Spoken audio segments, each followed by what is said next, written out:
Olá, meu amigo, olá, minha amiga, Shabbat Shalom, um sábado de paz na sua vida e da sua família. Vamos dar continuidade à série de mensagens sobre a vida de José. Recapitulando sobre a última mensagem que eu passei para vocês, José colocou José no seu lugar de honra, de vitória, na qual ele foi escolhido como governador do Egito por Faraó, depois de, por meio do Espírito Santo, ter sido revelado o sonho de Faraó. José foi colocado como governador do Egito, né? Somente José era autoridade abaixo de Faraó. Então ele ficou nesse lugar de honra como governador do Egito. E dando continuidade à história, José, ele seguiu aquilo que foi falado, né? Durante 7 anos de abundância, ele guardou alimentos, e durante os 7 anos de seca, José usou esse alimento guardado e ele vendia esse alimento aos egípcios. E não somente aos egípcios, as pessoas de toda a região compravam alimentos na mão de José. Então teve 7 anos de abundância que José estocou os alimentos, né? O governador ele falou para estocar os alimentos, e depois teve 7 anos de seca. Nesses 7 anos de seca, José vendia os alimentos às pessoas de todas as regiões. E aconteceu o seguinte, que também teve seca na região onde morava o pai de José e os seus irmãos.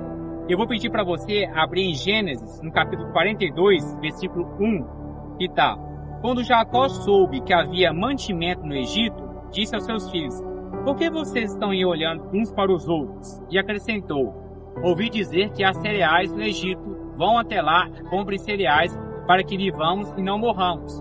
E aconteceu que os irmãos de José foram ao teu Egito para comprar cereais. José reconheceu os seus irmãos, e os seus irmãos não reconheceram eles. José reconheceu os seus irmãos. Teve algumas situações posteriormente a isso. Em Gênesis 45, versículo 2 ao 5. Então eu pedi você para abrir em Gênesis 45, versículo 2 ao 5, que está escrito: E levantou a voz em choro, de maneira que os egípcios o ouviam, e também a casa de Faraó. E disse aos seus irmãos: Eu sou José, meu pai ainda está vivo? E os seus irmãos não lhe puderam responder, de tão assustados que ficaram diante dele. E José disse aos seus irmãos: E agora cheguem perto de mim. E eles chegaram. Então ele disse: Eu sou José, o irmão de vocês, e que vocês venderam para o Egito. José perdoou os seus irmãos. Mesmo depois dos irmãos terem vendido José como escravo, e José ter passado por várias situações difíceis, ter ficado longe da família, José perdoou os seus irmãos. Nessa mensagem que eu quero falar com vocês, eu pedi vocês para abrir em Mateus 18, a parábola do servo que não queria perdoar. Então Pedro, aproximando-se, perguntou a Jesus: Senhor, até quantas vezes meu irmão pecará contra mim, que eu lhe perdoe? Até 7 vezes? Jesus respondeu: Não, digo a você que perdoe até 70 vezes 7. Não até 7 vezes, mas 70 vezes 7.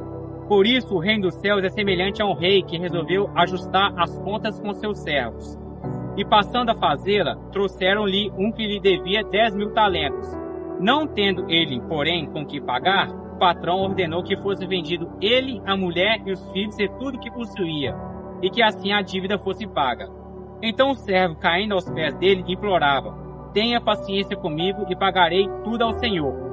E o senhor daquele servo, compadecendo-o, se mandou embora e lhe perdoou a dívida. Saindo, porém, aquele servo, encontrou um dos seus conservos que lhe devia 100 denários. Agarrando, começou a sufocá-lo, dizendo: Pague-me o que você deve. Então o seu conservo, caindo aos pés dele, pedia: Tenha paciência comigo e eu pagarei tudo a você. Ele, porém, presta atenção, ele, porém, não quis. Pelo contrário, foi e o lançou na prisão até que ele saldasse a dívida. Vendo seus companheiros o que havia acontecido, ficaram muito tristes e foram relatar ao seu senhor tudo o que havia acontecido. Então o senhor, chamando aquele servo, lhe disse: Presta atenção, servo malvado, eu lhe perdoei aquela dívida toda porque você me implorou. Será que você também não devia ter compaixão do seu conservo, assim como eu tive compaixão de você? E indignando-se, o senhor entregou aquele servo aos carrascos, até que lhe pagasse toda a dívida. Assim também o meu Pai que está no céu fará com vocês, se do íntimo não perdoarem a cada um o seu irmão. Então nós vimos aqui a parábola de Jesus falando sobre a questão do perdão.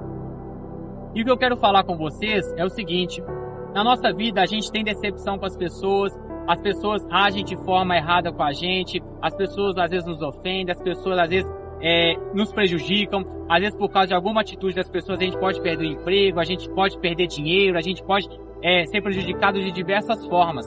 Só que nós, como cristãos, a gente tem um mandamento que é inegociável, que é o perdão.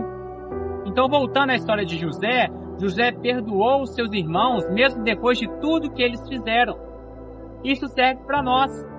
Por mais difícil que seja, a gente tem que perdoar os nossos irmãos, a gente tem que liberar o perdão, a gente não tem que ficar guardando mágoa, ficar relembrando, ficar jogando na cara, né? A gente tem que liberar o perdão.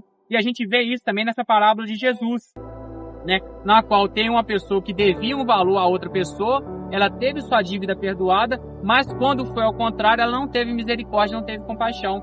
Então nós temos que ter misericórdia das pessoas, a gente tem que perdoar, tem que liberar o perdão, porque isso é um mandamento inegociável. Como está escrito assim: assim também o meu Pai que está no céu fará com vocês, se do íntimo não perdoarem cada um seu irmão. Então o que eu quero falar com você nesse dia, perdoe o seu irmão, perdoe aquilo que aquela pessoa fez, porque isso é um mandamento cristão, um mandamento inegociável em nossas vidas. E se Deus perdoa os nossos pecados, quem somos nós para não perdoar as outras pessoas? Um sábado de paz, que Deus abençoe a sua vida.